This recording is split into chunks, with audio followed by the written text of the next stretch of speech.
اعوذ باللہ من الشیطان الرجیم، بسم اللہ الرحمن الرحیم۔ ایجوکیشن کلاس 12 اس کی بک ریڈ کر رہے ہیں اور پہلا چیپٹر اور اس کا تیسرا پیج ہے ہمارے پاس۔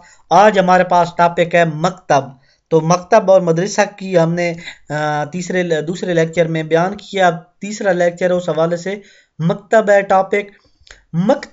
مکتب عربی زبان کا لفظ ہے جس کے لفظی معنی لکھنے کی جگہ یا لکھنے کی میز کے ہیں۔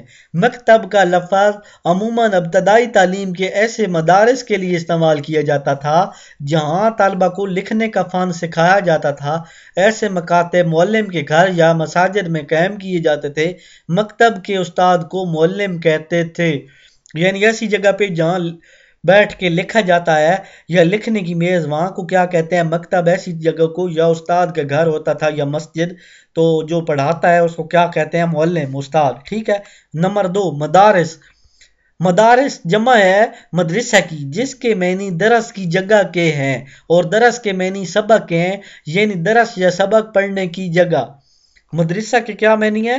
مدرسہ، مدارس جو ہے لفظ مدرسہ نکلا ہے جس کے معنی درس کی جگہ ہیں اور درس کے معنی سبق کے ہیں، یعنی درس یا سبق پڑھنے کی جگہ۔ مدارس ایسے ادارے کو کہلاتے ہیں جن کی ضرورت مکتب کی تعلیم کے بعد پیش آتی تھی۔ عموماً یہ مسجد سے باہر مختلف جگہوں پر قائم کیے جانے لگے۔ مدارس میں پڑھانے والے اساتذہ کو مدرس کہتے ہیں۔ یہاں سائنس اور فلسفے کے علاوہ مختلف زبانیں بھی سکھائی جانے لگیں۔ اساتذہ کی باقاعدہ تنخواہیں اور طلبہ کے لیے وظائف مقرر کیے جانے لگے۔ یعنی پہلے یہ مدرسے کیا ہوتے تھے؟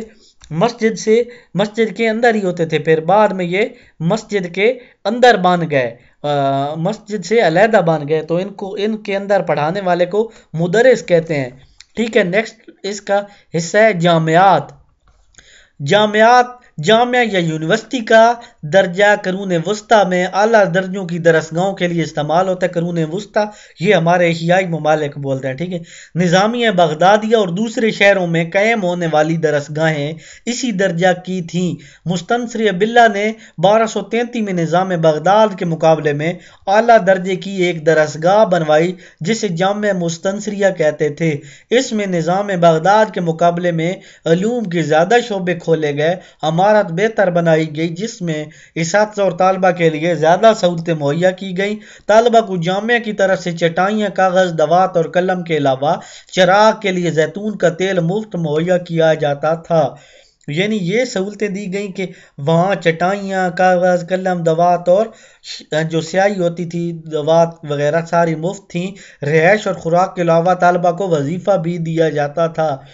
جامعۃ الازہر قاہرہ میں 9ویں صدی عیسوی میں یعنی 900 سن تھا جب، آج تو 2000 سن آ گیا 2021، تو یہ 900 سن کی بات ہے۔ یہ دنیا کی قدیم ترین یونیورسٹی سمجھی جاتی ہے اور آج بھی اپنی شہرت رکھتی ہے۔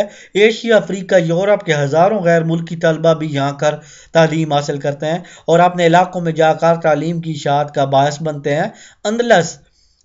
اندلس مصر کا شہر ہے، ٹھیک ہے۔ اسلامی تعلیم کا باقاعدہ آغاز 10ویں صدی عیسوی میں ہوا۔ قرطبہ، غرناطہ، تلیطلہ، اس کے بعد اشبیلیہ اس کے مراکز تھے۔ یورپ کے طلبہ نے ان شہروں میں قائم یونیورسٹیوں سے تعلیم حاصل کی اور یورپ میں علم پھیلانے کا باعث بنے۔ برصغیر میں مسلمانوں کی آمد، یعنی پاکستان اور انڈیا جب اکٹھا تھا تو اس کو کیا بولتے ہیں؟ برصغیر۔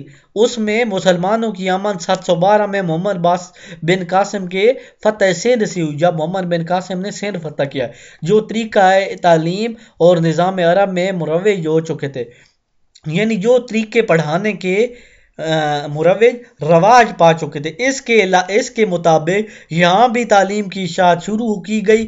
بعد میں سلطان محمود غزنوی اور اس کے جانشینوں کے عہد میں مکاتب اور مدارس قائم ہوئے۔ ذیل میں برصغیر میں قائم ہونے والی درسگاہوں اور نظام تعلیم کا مطالعہ کرنے کی کوشش کی گئی ہے، ٹھیک ہو گیا۔ اس کے بعد انشاءاللہ نیکسٹ ویڈیو میں مسلم مفکرین کی خدمات یہ پڑھیں گے، ٹھیک ہے۔